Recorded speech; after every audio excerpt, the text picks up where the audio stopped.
आपल्याला हालचाल करायला नकोय म्हणून हे सगळी साधनं निर्माण झालेली आहे. परंतु ही साधनं जरी असली तर साधनं वापरू नये असं नाही, पण साधनाचा योग्य वापर असावा आणि शरीराला त्याच प्रमाणामध्ये व्यायाम हवा असं साधन वापरा. म्हणून आपल्या जीवनाचा, आपल्या दिवसाचा, क्षणाक्षणाचा हिशोब जर व्यवस्थित ठेवला तर आळस किंवा निद्रा येत नाही.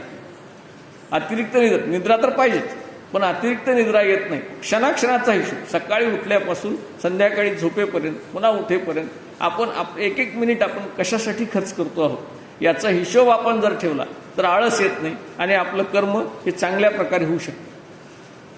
अशा तमोगुणी किंवा आळशी माणसाची, निद्राधीन माणसाचा शेवट हा असाच होत असतो. कसा होतो? एक उंट होता. एक उंटाला त्याचा पूर्वजन्म आठवला, त्याची पुण्यही खूप होती. त्याला पूर्वजन्म आठवला. तो त्यावेळी एक ऋषी होता, माणूस होता, कोणीतरी होता. त्यांनी खूप तपश्चर्या केली होती आणि त्याला ब्रह्मदेव प्रसन्न झाले होते. त्या तपश्चर्येतून ब्रह्मदेव प्रसन्न झाले. देव प्रसन्न झाल्यावर सुद्धा काय मागावं हे कळलं पाहिजे.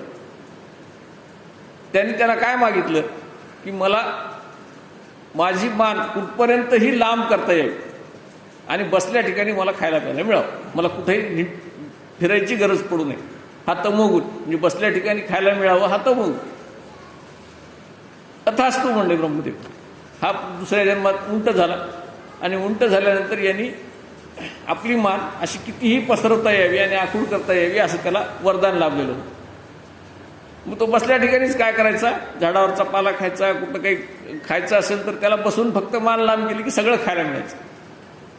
असेच दिवस जात होते. एक दिवशी वादळ सुटलं, मोठं वारं सुटलं. वादळ सुटल्यानंतर स्वतःला सांभाळण्यासाठी त्यांनी काय केलं, आपली मान लांब केली आणि एका गुहेत नेऊन सोडली, एका कपारीमध्ये सोडली आणि तिथं सुरक्षित राहील असं त्याला वाटलं.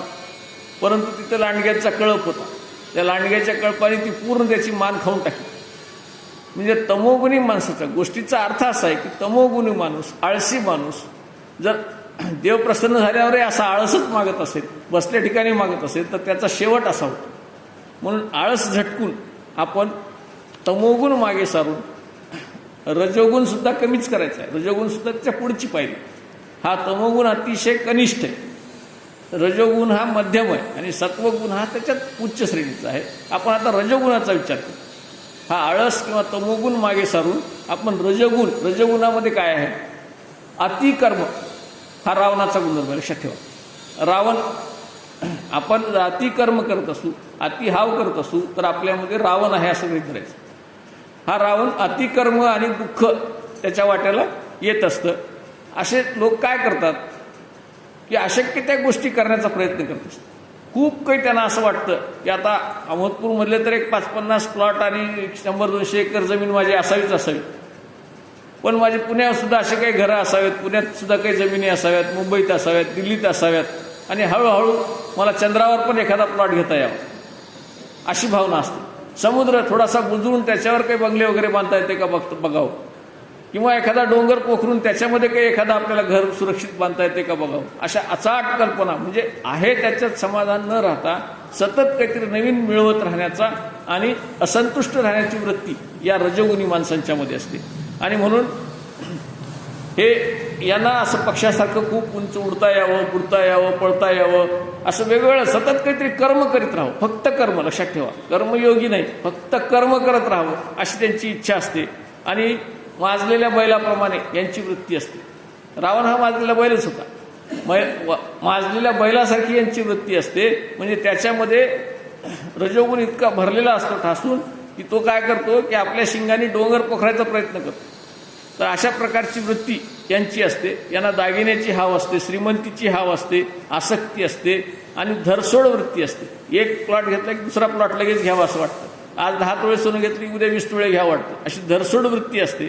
ते सतत अधीर असतात आणि प्रसिद्धीसाठी हपापलेले असतात.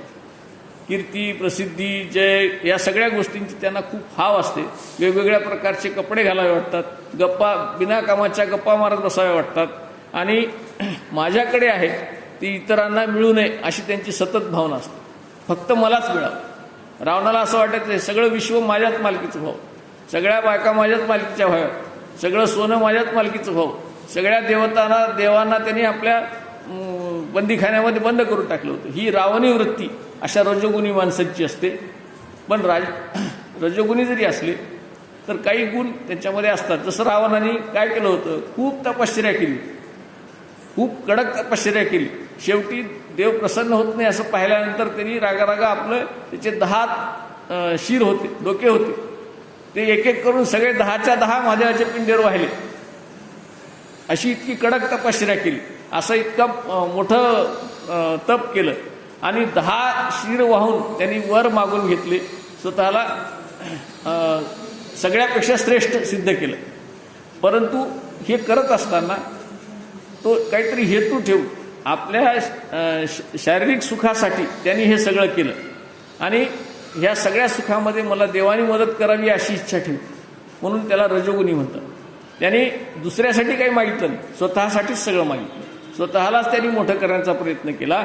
तर जे आपल्याकडं आहे ते आपल्याला ईश्वराने दिलेलं आहे असं समजून त्याचीच जोपासना चांगल्या रीतीने करण्याचा प्रयत्न केला तर तो खरा धर्म. त्याच्यावेळी दुसऱ्याचं मला कसं मिळेल, तमोगुणी माणूस तो हिसकावून घेतो आणि रजोगुणी माणूस तो कमवण्याचा प्रयत्न करतो. परंतु सात्विक माणूस जे माझ्याकडे आहे ते माझंच आहे, मला जे चांगल्या मार्गाने मिळालेलं आहे तेच मी ठेवेन, तेच मी खाईन, अशा पद्धतीची त्याची भावना असते. म्हणून स्वधर्म किंवा सेवा ही आपल्याला जन्माने प्राप्त होत असते. जसे आई आणि वडील आपल्याला प्राप्त होतात, आपण ठरवतो का कुणाच्या पोटी जन्माला यायचं हे आपण ठरवू शकत नाही. तसं आपल्याला धर्मसुद्धा म्हणजे आपलं कर्मसुद्धा, आपण काय शिक्षक व्हायचं, डॉक्टर व्हायचं, काय व्हायचं हे सुद्धा देवाने ठरवलेलं असतं. म्हणून आपल्या वाट्याला आलेलं काम हे देवाने दिलेलं आहे असं गृहीत धरून करणं यालाच स्वधर्म असं म्हणतात. म्हणून कुटुंब, समाज, देश, सेवा हे सगळं आपल्याला ईश्वर प्राप्त आहे, म्हणून त्याचा आहे त्याचा उपयोग करता येतो का हे याचा विचार करावा. जसं नदी आहे, नदी 2 काठाच्या मधून वाहत असते, ती जर व्यवस्थित वाहिली तर त्याचं रूपांतर शक्तीमध्ये करता येतं. जर काठाचं बंधन नसेल तर काय होईल, नदी ही अशी इतस्ततः सगळीकडे पसरून जाईल, ती बंधनात राहते म्हणून व्यवस्थित वाहते, म्हणून तिच्यामध्ये एक प्रकारची शक्ती आहे. एखादा बहिर्वक्र भिंग असतो, तो उन्हामध्ये धरला की सगळे किरण एकत्र होतात आणि ठिणगी पडतो. म्हणजे ती शक्ती, त्याच्यामध्ये असलेली शक्ती जर आपण एकवटली तर आपल्याला चांगल्या प्रकारचं कर्म करता येतं. जर एकाग्रता असेल तर आपण कुठलंही कर्म हे चांगल्या रीतीने करू शकतो.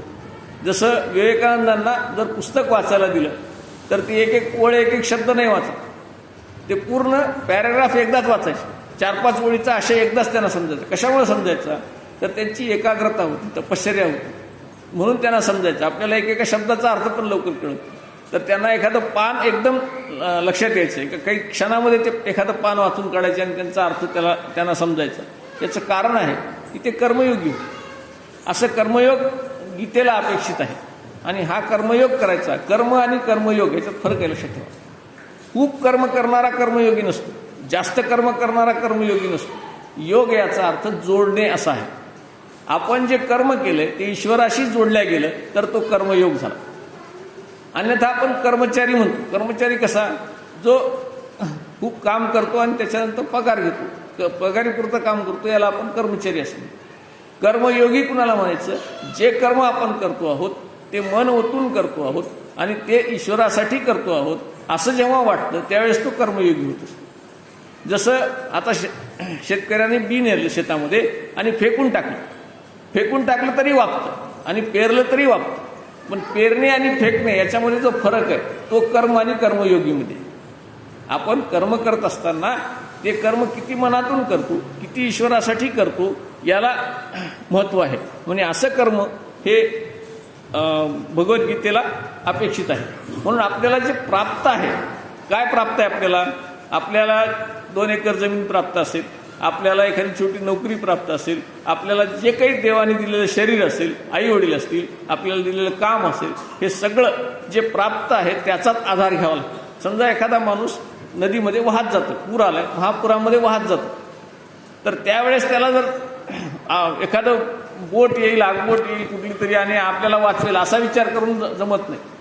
त्या परिस्थितीमध्ये त्याच्यासमोर एखादा ओंडका जर वाहत आला, लाकूड जर वाहत आलं, तर त्या लाकडाचा आधार घेऊन त्याने जीव वाचला पाहिजे.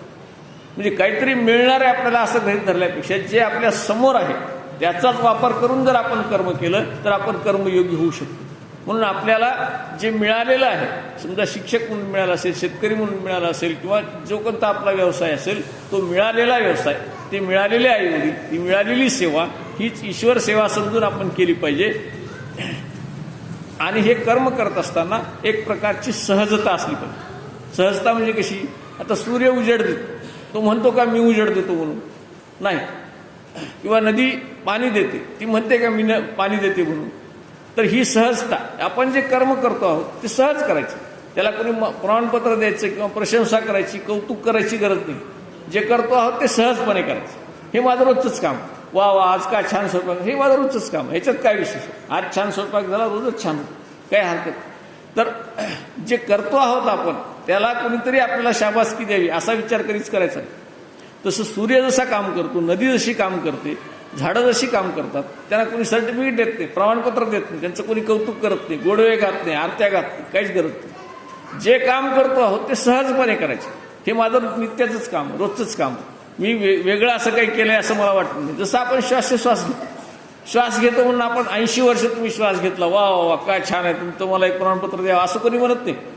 80 श्वास घेणं हे आपलं कामच आहे. तसं नित्याचं काम, शेतीमध्ये काम करणं, घरात काम करणं, शिकवणं, जे काय असेल ते आपलं नित्याचं काम आहे. त्यात विशेष काही नाही. ते किती चांगलं होईल, ते ईश्वरापर्यंत कसं पोहोचेल, हा विचार करणे म्हणजे कर्मयोग आहे. म्हणून सेवेतून जो आनंद मिळतो तो सगळ्यात मोठा आनंद आहे. एक स्त्री होती, ती स्त्री चांगला सुखी संसार होता, पती होता, मुलगा होता, असं सगळं सुखी संसार होता सगळं. पण अचानक एक घटना घडली. अशा घटना क्वचितपणे कुणाच्या तरी आयुष्यात घडतात. अचानक घटना घडली आणि पती आणि मुलगा दोन्ही एकाच वेळेस गेले. अशा घटना या कोरोनामध्ये पण घडल्यात, ॲक्सिडेंटमध्ये पण घडतात. असं कुणाच्या नशिबात येऊ नये, एखाद्याच्या आलं. त्या स्त्रीच्या नशिबात आलं. तिला असं वाटलं की आता जगण्यात काही अर्थ नाही. ती खूप दुःखामध्ये होती. घरी आली, घरी थांबली, राहिली. पण अचानक काय झालं की खूप दुःखात असताना एक छोटंसं मांजराचं पिल्लू तिच्या पायामध्ये आलं. आणि तिच्या पायामध्ये आल्यानंतर त्या मांजराचा तिला लळा लागला. त्या मांजराचा लळा लागला आणि त्या मांजराच्या नादाने जसं लेकरू सांभाळत तसं त्याच्याशी सोबत ती राहायला लागली. आणि काही दिवसानंतर दवाखान्यात काम करायला लागली, सेवा म्हणून काम करायला लागली. तिला असं वाटलं की आपण ह्या मांजराच्या जीवनामध्ये आनंद निर्माण करू शकतो, मांजराच्या सहाय्याने आपण राहू शकतो, तर इतरांच्या जीवनामध्ये आनंद निर्माण करायला काय हरकत. मग ती एका दवाखान्यामध्ये काम करायला लागली, तिथे सेवा करायला लागली, मोफत सेवा करायला लागली. एक अशी दुसरी दुःखी स्त्री आली आणि डॉक्टरांना भेटली आणि ती म्हणली की मला जगण्यामध्ये काही अर्थ वाटत नाही, मी कशाला जगू, काय करायचं जगून, असं तसं मला दुःख व्हायला, असं व्हायला सांगितलं. मग त्यांनी डॉक्टरांनी काय केलं, ही जी सेवा करणारी स्त्री होती तिला बोलावून घेतली आणि तिला सांगायला लावलं. तिची कथा तिने सांगितली की मी सुद्धा अशी खूप दुःखी होते, पण मला जीवनाचा अर्थ कळला एका मांजराचा लळा लागला, मांजराची सेवा मी केली, मांजराला आपल्या लेकराप्रमाणे सांभाळलं. म्हणजे आपण एखाद्याच्या प्राण्याच्या जीवनात सुद्धा सुख निर्माण केलं तर आपल्या जीवनातही सुख निर्माण होतं हे मला कळलं. म्हणून मी या दवाखान्यात मोफत सेवा करतो. म्हणून प्राप्त परिस्थितीमध्ये आपण इतरांच्या जीवनात कसं सुख निर्माण करू शकतो असं कर्म केलं तर ते सत्कर्म होतं आणि ती सात्विक वृत्ती आपोआप येते. म्हणून सेवा हे माध्यम आहे सत्कर्म निर्माण करण्याचं किंवा सात्विक गुण निर्माण करण्याचं, हे माध्यम आहे. तर सात्विक गुण जेव्हा आपल्यामध्ये येतात तेव्हा ज्ञान आणि सुख दोन्ही होतं. सात्विक गुणामुळे ज्ञानही मिळतं, ईश्वराचं ज्ञान होतं आणि आनंदही होतं, सुख होत येतं. अहंकार आणि आसक्ती नाहीशी होते. अहंकाराची काजळी आणि आसक्तीची धूळ झटकली तर आपलं जीवन आरशाप्रमाणे स्वच्छ होतं आणि आपल्याला हा सात्विक गुण बलवान बनवतो, शक्तिवान बनवतो. कसा बनवतो? वाल्या कोळी समोर आला, नारद मुनी घाबरले का? नाही घाबरले. वाल्या कोळ्याला नारद मुनी अजिबात घाबरले नाहीत. का बरं घाबरले नाहीत? तर त्यांच्यामध्ये सात्विक गुण होता, ते गुणातीत होते, सात्विक होते, म्हणून त्यांना घाबरण्याची गरज पडली नाही. म्हणजे आपल्याला बलवान बनवणारा गुण हा संत गुण जर आपल्यात असेल, सात्विक गुण असेल तर आपण बलवान होऊ शकतो. म्हणून अभिमान आसक्ती सोडून जर निरासक्तपणे आपण काम केलं, कार्य केलं, कर्मयोग केला तर ते सत्कार्य होतं. आणि हे सत्कार्य करण्यासाठी एक प्रकारची सहजता आपल्यामध्ये असली पाहिजे. ऋषीप्रमाणे जीवन जगण्याची आपली तयारी असली पाहिजे. जसं काल सांगितल्याप्रमाणे भोगता एखादा काडी असेल तर ती काडी वाऱ्याबरोबर किंवा पाण्याबरोबर जशी वाहत जाते, तसं ईश्वराच्या इच्छेबरोबर आपलं जीवन आपण जर वाहत नेलं, ईश्वराच्या इच्छेप्रमाणे आपण जर जगत गेलो, जे जे काही आपल्या जीवनामध्ये आलंय ते ईश्वर इच्छा समजून आलंय असं जर आपण गृहीत धरून जगत गेलो तर आपोआपच आपल्यामध्ये काय होतं, एक प्रकारची सात्विकता यायला लागते. जसं सिंह असेल, सूर्य असेल, सिंह म्हणत नाही मी फार शूर आहे म्हणून, किंवा सूर्य म्हणत नाही मी प्रकाश देतो म्हणून. आपण जे करतो आहोत ते सहजपणे करण्याची वृत्ती जर आपल्यामध्ये असेल, म्हणजे अहंकार नसेल, आसक्ती नसेल, तर आपला जीवन हे सात्विक गुणाचं होऊ शकतं. जसं काजवा असतो, काजवा हा सतत चमकत नाही, त्याच्या कामामध्ये सातत्य नसतं, फक्त अंधारामध्ये चमचम करत राहतो सारखा. हा एक प्रकारचा अहंकार आहे. तो सातत्याने चमकला, त्याने उजेड दिला तर त्या उजेडामध्ये इतर माणसं सुद्धा जगू शकतात किंवा काही मार्ग शोधू शकतात. परंतु तो तसं करत नाही, तर तो चमकतो, असा मधून चमकतो, त्याचा उपयोग कुणालाच होत नाही, तो स्वतःसाठीच फक्त चमकत असतो. असं जर असेल, स्वतःसाठी केलेलं कार्य असेल तर ते सात्विक कार्य होऊ शकत नाही. जे इतरांसाठी आपण करतो ते सात्विक कार्य होतं. म्हणून सॉक्रेटिसने सांगितलंय की त्याचं नाक असं मोठं होतं, जाड होतं, तर त्याला लोक चिडवायचे तुमचं नाक जाड आहे म्हणून. तो म्हणायचा जे ईश्वराने दिलंय ते त्याचा मला अभिमान आहे. नाक माझं फेंद्र असलं तरी चालेल, मी फेंद्र्या नाकातून जास्तीत जास्त श्वास आत घेऊ शकतो याचा मला अभिमान आहे. म्हणजे जे देवाने दिलंय त्याचा त्याने अभिमान बाळगला, त्याचं दुःख बाळगलं. म्हणून आपल्याला जे काही कमी दिलं असेल ते देवाने दिलंय असं गृहीत धरून त्याचा अभिमान बाळगावा आणि त्याचा वापर करावा. म्हणून आपल्या कधी कधी काय होतं की सात्विक गुण जास्त झाले की अभिमान यायला लागतो. आता एखादा संत असेल, एखादा महाराज असेल, तर तो जेव्हा चांगलं असं काम करायला लागतो त्यावेळेस आपोआपच त्याच्या भोवती माणसांचा घोळका जमा व्हायला लागतो. जसं गुळाभोवती मुंगळे येतात तसं माणसं यायला लागतात आणि मग आपोआपच आपल्याला काय होतं, एक प्रकारचा अहंकार येतो. तर असा अहंकार नकोय. माणसं जवळ असावीत, परंतु माणसं माझ्यामुळे आली असा अहंकार नको. असं असेल तर त्याला संत म्हणता येईल. मग आपण काल गांधीजीचं उदाहरण घेतलं, लोकमान्य टिळकांचं, ख्रिस्ताचं, येशू ख्रिस्ताचं, ह्या सगळ्यांना अनेक संकट आली, परंतु त्या संकटाचा त्यांनी ईश्वर इच्छा समजून मुकाबला केला, सुख नाकारलं, संकट अंगावर घेतली. सावरकरांना कोणी सांगितलं नव्हतं जेलमध्ये जायला किंवा इंग्रजांचा विरोध करायला. त्यांनी आपला देश स्वतंत्र व्हावा म्हणून तुरुंग भोगला. महात्मा गांधींनी आंदोलनं केली, आपला देश स्वतंत्र व्हावा म्हणून आंदोलनं केली. लोकमान्य टिळकांनी आंदोलनं केली, जेल भोगल्या, तुरुंगवास भोगला, तो त्याच्यासाठीच भोगला. जगाच्या कल्याणा संताच्या विभूती असं म्हटल्याप्रमाणे जगाच्या कल्याणासाठी जेव्हा माणसं काम करतात त्यावेळेस ते सत्कर्म होतं. आता हे सगळं सात्विक गुणापर्यंत आलं. आपण पाहिलं तमोगुण, रजोगुण आणि सत्वगुण. या सत्वगुण प्रबळ असला पाहिजे. सत्वगुण प्रबळ असण्यासाठी कर्मयोग केला पाहिजे. हे इथपर्यंत आपण पाहिलं. आता याच्या पुढचा एक प्रश्न आहे की या तिन्ही गुणाच्या पुढं गुणातीत होण्यासाठी काय करावं. सात्विक गुणामध्ये सुद्धा अहंकार येतो, म्हणून सात्विक गुण सुद्धा जास्त झाला की हा अहंकार टाळण्यासाठी गुणातीत व्हावं लागतं, गुणांच्या पलीकडे जावं लागतं. मग हा गुणातीत माणूस कसा ओळखायचा असं अर्जुनाने विचारल्यानंतर भगवंतांनी त्याला उत्तर दिलंय की जो ह्या चराचरामध्ये प्रत्येक वस्तूत मला पाहतो तो गुणातीत. चराचरामध्ये मदरूप माझ्या रूपामध्ये सगळं चराचर विश्व पाहतो त्याला म्हणायचं गुणातीत. ज्याच्यामध्ये सत्वगुण, तमोगुण, रजोगुण कुठलाही गुण जास्त कमी झाला तर काहीही परिणाम होत नाही, फरक पडत नाही त्याला म्हणायचं गुणातीत. सुख, दुःख, मान, अपमान किंवा मित्र, शत्रू या सगळ्यांना जो समान समजतो. कुणी निंदा केली, कुणी स्तुती केली, कुणी शत्रू झाला, कुणी मित्र झाला, गोड खायला दिलं, कडू खायला दिलं, त्याला काहीही फरक पडत नाही. या सगळ्यांना तो समान पातळीवर आणतो तो गुणातीत. ज्याला रात्रही सारखीच आहे, दिवसही सारखाच आहे, ज्याला स्वर्ग सुख दिलं तरी चालतं, नरक यातना दिल्या तरी चालतात, त्याच्यावर काहीही परिणाम होत नाही, जो एखाद्या वाघाशी गाठ पडली काय किंवा फुलात ठेवलं काय त्याला काहीही फरक पडत नाही, त्याला निंदास्तुतीचा फरक पडत नाही, त्याची कुणी पूजा केली तरी फरक पडत नाही, त्याला कोणी त्रास दिला तरी फरक पडत नाही. आपण संतांची उदाहरणं घेतली तर आपल्या हे लक्षात येईल की संत तुकारामांना, संत ज्ञानेश्वरांना, संत एकनाथांना अनेकांनी अनेक प्रकारचे त्रास दिले, पण त्यांनी त्याचा कधीही राग केला नाही किंवा द्वेष केला नाही. म्हणजे ज्यांनी त्रास दिला त्यांचा द्वेष नाही, किंवा ज्यांनी स्तुती केली, ज्यांनी त्यांचे स्तोत्र गायले किंवा म्हणून त्यांच्याबद्दलही फार मोठा त्यांना आदर नाही.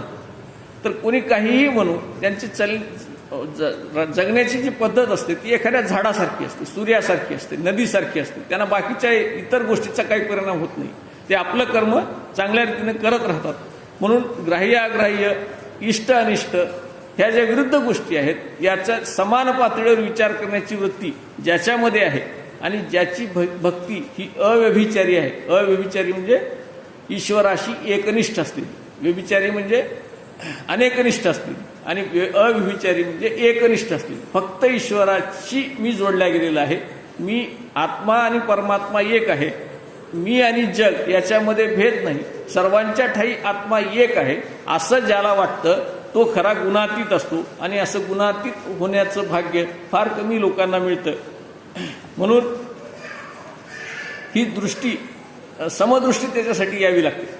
आता ही समदृष्टी कशी येते तर पंढरपुरामध्ये एक विठ्ठलदास नावाचे संत होते आणि हे विठ्ठलदास अतिशय निर्लोभी, निस्पृह, पूजापाठ करणारे, भजन कीर्तन करणारे अशा प्रकारचे संत होते. त्यांना कुठल्याही प्रकारचं म्हणजे गुणातीत जसा माणूस असतो तशा प्रकारचे संत होते. परंतु जेव्हा जेव्हा माणूस असा उंचावर जायला लागतो त्यावेळेस त्याच्या पाठीमागं त्याला त्रास देणारे काही असतात. त्या राजाच्या दरबारामध्ये इतर जे कोणी असे कीर्तनकार होते किंवा संत होते ते त्यांना नाव ठेवायचे आणि त्यांनी राजाचे कान भरले की हा लोभी माणूस आहे, हा दाखवतो वेगळं, राहतो वेगळं, याला शिक्षा झाली पाहिजे किंवा याचं पितळ उघडं पडलं पाहिजे असं राजाला त्यांनी सांगितलं. मग राजाने काय केलं, एक दिवशी त्या विठ्ठलदासांना आपल्या दरबारात बोलवलं आणि कीर्तन करायला सांगितलं. त्यांनी कीर्तन केलं. कीर्तन पूर्ण झाल्यानंतर राजाने काय केलं की आम्ही तुला हे सगळं झाल्यानंतर तुझ्या उदरनिर्वाहासाठी काही तांदूळ देतो. एक पिशवी भरून, थैली भरून तांदूळ त्यांना दिले. ते तांदूळ घेऊन ते तो संत होता तो घरी गेला, बायकोच्या हवाली केलं आणि आपल्या कामाला लागला. त्या राजाने काय केलं होतं की त्या पिशवीमध्ये थोड्याशा मोहरा टाकल्या आणि त्या राजाला परीक्षा घ्यायची. मग लगेच त्याचे जे विरोधक होते ते सगळे राजाला जाऊन म्हणले, बघा त्याने मोहरा घेऊन गेला, सांगितला का म्हणले, असा निर्लोभी असेल तर मोहरा परत केले असते. मग राजाने काय केलं, आपले जे काही दूत होते त्याला त्याच्या घरी पाठवलं आणि सांगितलं की राजासाहेबांनी जे मोहरा दिल्या होत्या तुम्हाला, त्या मोहराची त्या थैलीतल्या मोहरा कुठे तुम्ही परत केल्या नाही. तर त्याची पत्नी म्हणली की त्यांनी तर ती पिशवी पाहिलीच नाही, म्हणली माझ्या मालकाने ही पिशवी पाहिलीच नाही, मी पाहिली आणि मी त्याच्यात ते तांदूळ काढून घेतले आणि मध्ये काही खडे होते ते खडे सगळे मी कचराकुंडीत टाकून दिले. राजाचे सेवक गेले आणि त्या कचराकुंडीत पाहतात तर हिरे सगळे तिथं पडले. म्हणजे तिच्या दृष्टिकोनातून खडे आणि हिरे सारखे, ती संतांचीच बायको होती. म्हणजे ही समदृष्टी ज्यावेळेस येते त्यावेळेसच खऱ्या अर्थाने निर्लोभी माणूस तयार होतो. अशी समदृष्टी, निंदा आणि स्तुती, मान आणि सन्मान, दुःख आणि सुख, हे जे आहे सगळं, हे सगळं समान पातळीवर येण्यासाठी असे अनुभव कामाला येतात. म्हणजे खडे आणि हिरे याच्यातला फरक जेव्हा आपल्याला नाहीसा होतो, आपल्याला हिरे सुद्धा खड्या समान वाटायला लागतात, त्यावेळेस खऱ्या अर्थाने आपली दृष्टी सुधारली असं आपण म्हणू शकतो. म्हणून त्याच्यासाठी देवावर श्रद्धा आणि देवावर विश्वास, त्या शक्तीवर विश्वास असा आपला असला पाहिजे.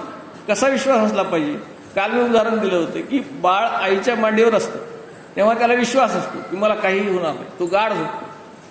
एक विमान चालू होतं, प्रवास चालू होता विमानातून आणि एक लहान मुलगी त्याच्यामध्ये प्रवास करतो आणि आजूबाजूला भरपूर माणसं होती, 200-250 माणसांचं विमान असेल.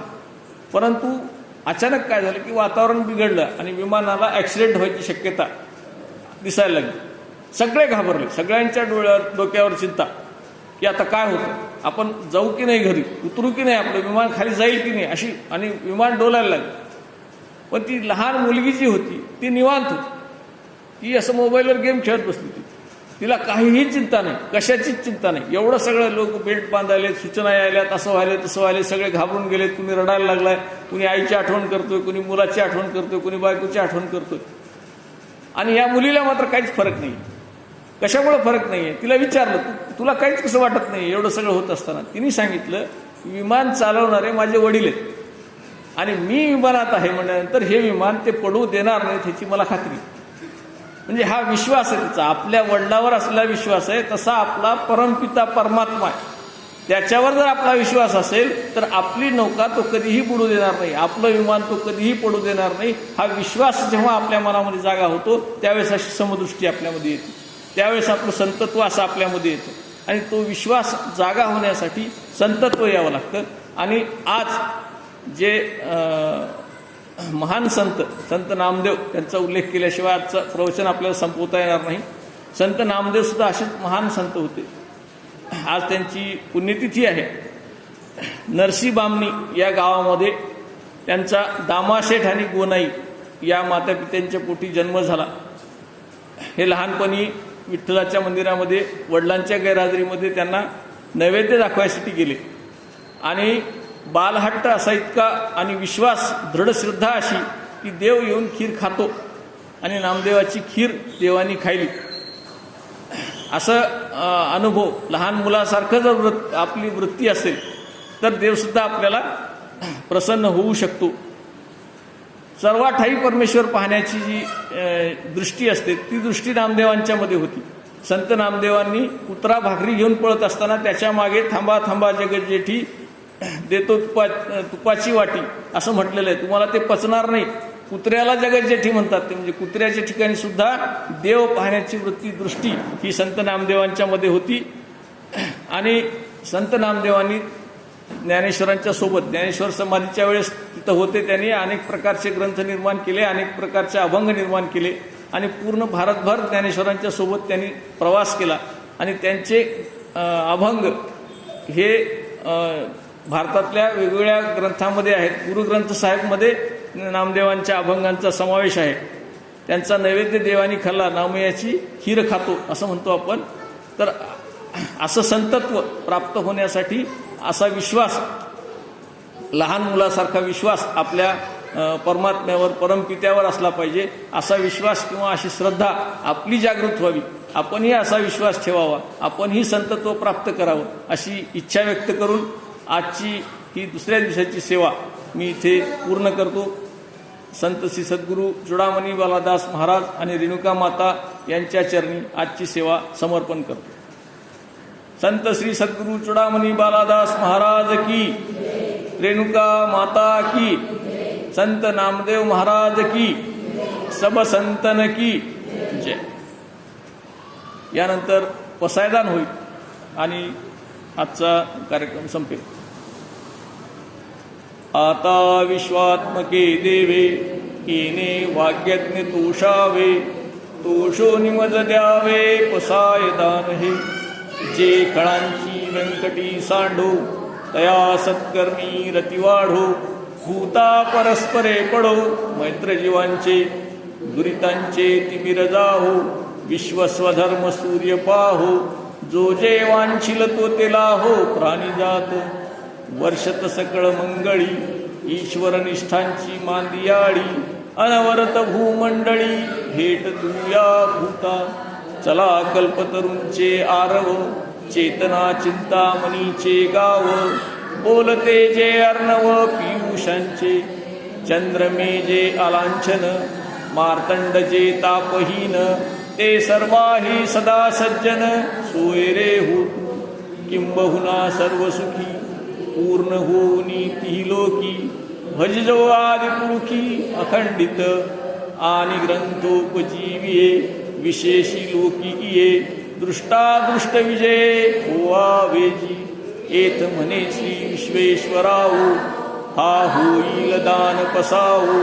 येणे वरे ज्ञान देवो सुखिया झाला. येणे वरे ज्ञान देवो सुखिया झाला.